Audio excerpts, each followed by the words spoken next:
Правя торта за рождения ден на сестрата на мъжа ми. Преди точно една година започнах да правя торти и тортата за нейния рожден ден беше една от първите ми успешни. Не само като вкус и визия, а и достигна до много хора в социалните мрежи. И както може да се сетите, когато една видео достигне до повече хора, има не само похвали, критика и добронамерени съвети, а има и доста хейт. И за моята тогава крехка и нестабилна душа, която никога не бе стигала до недрата на социалните мрежи, беше дълбок удар.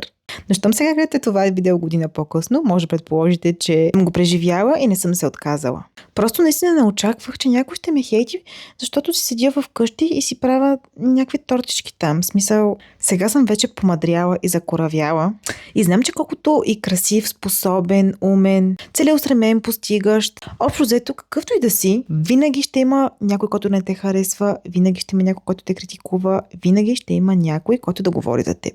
И това е абсолютно нормално и в реда на нещата. За мен не, но за хората, които го правят, да. Това да принизяваш някого или труда му, за да се покажеш колко си могъщ си и всезнаещ си, всъщност показва нещо съвсем различно. Съжалявам. Сега, разбира се, аз не съм човека, който ще ви преподава морални уроци.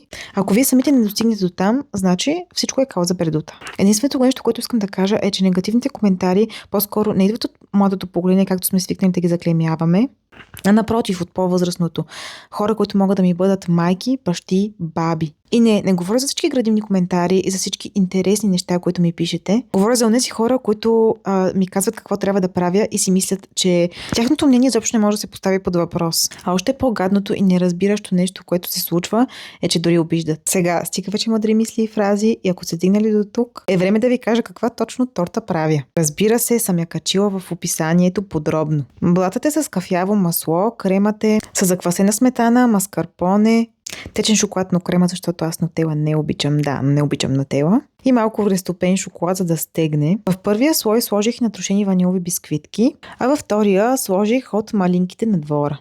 Също така вече имам видео, в което описвам вкуса на тази торта. Ако не сте го гледали, може да го гледате, да не се повтарям и тук. И сега продължаваме с мъдрите мисли и фрази, понеже се чувствам носталгично, защото мина една година. А имам чувството, че са минали 5, а аз просто не мога да бъда по-горда и по-щастлива от всичко, което съм постигнала до сега.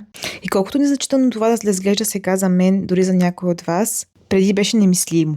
И сега може да ви звучи смешно, защото вече всеки втори е инфлуенсър и всеки втори има последователи, всеки втори продава продукт, всеки втори монетизира. Но всъщност никога не знаеш колко много труд отива в това нещо, за да го направиш успешно, докато не започнеш да го правиш. Не показвам как я измазвам тортата, защото имам друго видео. Понеже крема, с който я измазах, е нов и никога не бях го пробвала. Знаете вече моята поредица, ако не я знаете, просто не знам още какво правите. Ще ви дам малко sneak peek, то е с масло, шоколад и с маскарпоне.